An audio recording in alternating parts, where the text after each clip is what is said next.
Magandang umaga, Angels! My name is Chef Jeng of Heavenly Desserts, your dessert queen, and welcome to another episode of Talk with Chef Jeng.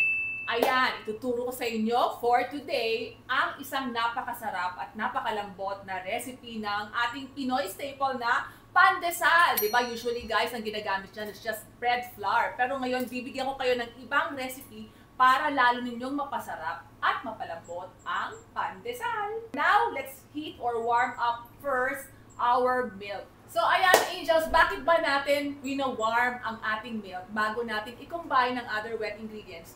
Well, ang unang-unang reason is para mas maganda yung maging activation ng ating yeast kasi mas bumibilis or mas na-activate ang yeast with warm liquid on it. Ayan, tip yan ha. Ayan, warm na yung ating milk. So, i-combine na natin ang ating wet ingredients, ang ating egg, and lagyan natin ng butter para malambot. I-mix lang natin siya. Saglit. And, by the way, ito naman yung ating mga dry ingredients. So, what we'll do is, pagsamahin natin together. Meron tayong all-purpose flour, meron tayong bread flour. Ito yung sinasabi ko sa inyo, Angels, na di ba usually when they do yung mga pandesal, bread flour lang ginagamit nila. So, para hindi masyado ang gluten. Kasi nga, habang ang bread flour kasi, mas mataas ang gluten yan as compared sa all-purpose flour. So, pagsamahin natin para mas malambot ang ating pandesal. So, let's add in the sugar also and the salt. Tip also, no, i-combine natin to, yung mga dry ingredients natin, to make sure na yung salt ay hindi nako-concentrate, lalo na sa isang lugar, especially when we add our yeast. Kasi, when yeast is actually in contact with salt, kapag pinagdikit mo yan, mas madedelay ang ating yeast action. Parang nagkakaroon siya ng slow down sa development ng yeast. So, kailangan wag natin diretso ibuhos ang yeast sa salt. Okay, tip yan. Meron tayong dalawang klase ng yeast, guys. So, ang gagamitin natin ngayon is yung instant. And so, yung instant yeast, pwede siyang diretsong i-add. Pag naman, dry yeast, kailangan mo muna siyang ilagay together with the wet ingredients at ipa-foam for around 10 minutes para mag-activate yung yeast. Let's start to add our dry ingredients sa ating mixture. Little by little, again. So, for our mixer, gagamit tayo ng hook para sa breads. And kung wala kayong mixer guys, pwede naman tayong gumamit actually ng kamay. Pero ito, kung mamanu-manuhin natin ang pag-mix, mas matagal. This would actually take about 15 to 20 minutes. Depende kung paano mo masign. Of course, hinahanap natin yung gluten development. So mamaya gagawa tayo ng test para malaman natin kung ready na yung ating dough. So ayan guys, we'll actually continue mixing it for about maybe about 8 minutes to 10 minutes here. Ako, usually nilalagay ko yan sa medyo high speed. Yan. So, mapapansin mo na habang minimix mo yan, nagiging isang buong dough yan. So, later, kapag makita natin na okay na siya, then ilalabas natin, maybe knead it by hand for a few more minutes, and we'll do our fermentation. Yung ating minimix na dough is smooth na, halos yung texture. So, let's check kung okay na. So, mas maganda pala na bago natin hawakan yung dough dahil medyo moist siya, pwede tayong maglagay ng oil sa kamay or pwede rin tayong mag-dust ng flour sa kamay. So, guys, let's scrape our dough okay, from sa ating bowl.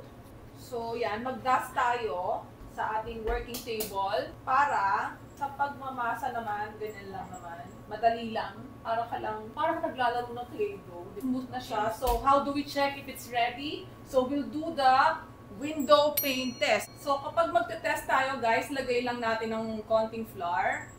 Tapos, we'll stretch it. Hanggang sa katulad nito, if you stretch it, tapos hindi na siya napupunit, para siyang window pane. Kaya tinawag siyang window pane test. Sabihin, tama na yung pag-mix natin, na-develop na yung gluten, so we're ready for our first fermentation. We'll put our dough sa isang oiled pan. So, lagyan lang natin siya guys ng oil para hindi dumikit yung dough. Then, Lagay lang natin siya sa ating grease bowl. We cover this and we'll wait for 60 to 90 minutes.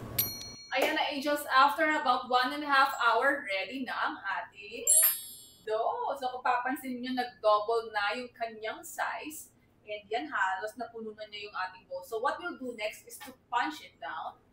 So we'll be able to release the gas inside. And para yung ating fermentation at yeast ay ma-evenly distribute natin. Now, let's take this out from the bowl. We can lightly dust. Now, after natin siyang ma-punch down, what we'll do is to divide the dough. We have about 800 grams of our pandesal, so let's divide it to 16, about 50 grams per dough. So, ang gagawin natin dito, guys, after natin siyang ma-divide into 50 grams each, so isi-shape na natin. Let's do our final shape. So, we'll just fold it like that. And then, ball natin siya. Alright? So, after natin siyang ma-ball, i-dip natin siya sa breadcrumbs. Ilagay na natin siya sa baking pan. So, ayan na guys, na-shape na natin siya into 16 pieces. So, ipo-proof na natin siya ngayon for about 45 minutes and then ready na siya to bake. So, ayan na guys, after about 60 minutes or 1 hour, nagkaroon na tayo ng ganitong itsura ng pandesal. So, naka-second proof na ito, guys. So, nag-double na siya. So, ngayon, we'll bake our pandesal for 180 degrees Celsius for about 14 to 18 minutes. And until golden brown. Tingnan na lang din natin, guys. Guys, ayan na. Ready na ang ating pandesal after 14 minutes. Golden brown na. So, ayan na guys, luto na ang ating pandesal na napakalambot. Mamaya tatry natin, pa-cool down lang natin ng konti para makita niyo dito kung gaano siya kalambot. Kasi yung usual pandesal, walang lasa eh. Malat-alam lang na medyo manamis-namis. Ito, masarap din siyang lagyan syempre ng palaman. And that concludes our episode for today. If you have any comments, please feel free to comment below. Please do not forget to like, share, and subscribe sa ating mga channels. So, this is Chef Jen, your dessert queen. I'll see you on the next episode. Bye!